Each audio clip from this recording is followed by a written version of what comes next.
Welcome back. Today we want to look at the historical changes in the power of the presidency.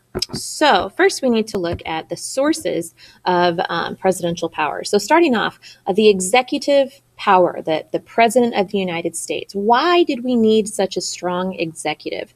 I want you to think back for a second to our government under the Articles of Confederation, that loose union of independent states that we had, and think about what happened as a result of not having a strong executive with the Articles of Confederation. And then with that, think about why we needed that strong executive or that strong president now. Some sources of executive power. Obviously, the biggest source of executive power comes from the Constitution. Article 2 of the Constitution sets up the executive branch. The wild card clause, though, is often cited as one of the really important sources of executive power. And the wild card clause basically says in Article 2 that the executive power shall be invested in a president of the United States. Executive power shall be vested in a president of the United States. Now, nowhere does it say what executive power is and what executive power isn't. So you could kind of compare this to the necessary and proper clause and the expanded authority that it gives Congress. Presidents also exercise personal sources of executive power. One of the best examples throughout history is Thomas Jefferson's use of power to make the Louisiana Purchase. Keep in mind, Thomas Jefferson is one of our founding fathers. He knew the Constitution very well, and he knew that the Constitution did not specifically give the president the authority to purchase new territory. Actually, it said that Congress was responsible for admitting new states and territories. So Thomas Jefferson, when he bought the Louisiana Territory, he was kind of going out on a limb. He had a lot of conflict inside about whether or not he should actually do this because he didn't know if he was overstepping his boundaries, if what he was doing was constitutional. So he was really up in the air about that. But fortunately for us living in Missouri, he did make the Louisiana Purchase. The sources of presidential power also come from the immediate needs of the nation. Abraham Lincoln, during the Civil War, actually suspended the writ of habeas corpus. Now, keep in mind, the writ of habeas corpus, if you petition for a writ of habeas corpus, then you're asking to be brought from jail, to be given your day in court, to be told what you're accused of, given a chance to defend yourself, etc.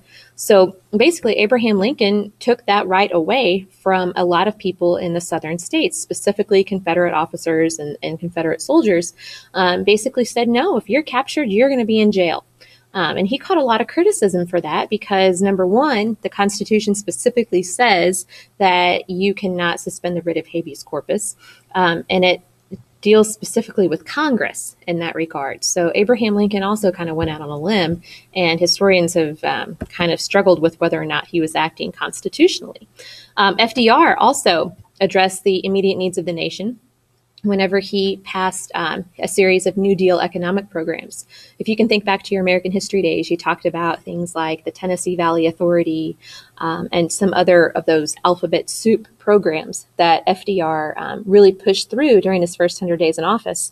And a lot of people thought he was overstepping his boundary, trying to grab too much power. But the mandate of the people is also a source of power for the president. Presidents use the television, they use radio. Now our presidents use social media to kind of convey their opinions to the people and also to get information from the people. One of our presidents was extremely skilled at using television to communicate with the people, and that was the great communicator that was Ronald Reagan. Now, Ronald Reagan, before he was president, was actually an actor, so he was very, very comfortable in front of the camera. Our presidents also use forums, and a forum is just any place where people can go and discuss something. So think of it like your discussion boards that you do for class, things like that. We have had some limits on presidential power. However, over the years, Congress has limited the power of the president in a variety of ways. Congress can, of course, impeach a president and remove a president. Congress can override a president's veto. Congress can refuse to confirm a presidential nomination or refuse to ratify a treaty. So they have a whole lot of power that they can use over the president. The presidents have also been limited by the federal court system. We have the power of judicial review. That was first used, of course, in the Marbury v. Madison court case. Marbury v. Madison, what did it do? It established the principle of judicial review. Yeah, you'll never forget that, but that's okay. FDR was also limited by the federal courts when he attempted to increase the size of the Supreme Court by adding additional judges. Some people saw this as an attempt by FDR to grab power, to influence the Supreme Court above and beyond his authority to do so. I'll let you make your own decision about that. And the president is also limited by the federal bureaucracy, which includes everyone that works in the executive branch. And he's also, of course, limited by public opinion. And we hope that the opinion of the American people has a pretty profound influence on the president. Sometimes it does, sometimes it doesn't. But theoretically, public opinion should be extremely important to the president. And with that, I will stop. If you guys have any questions, let me know.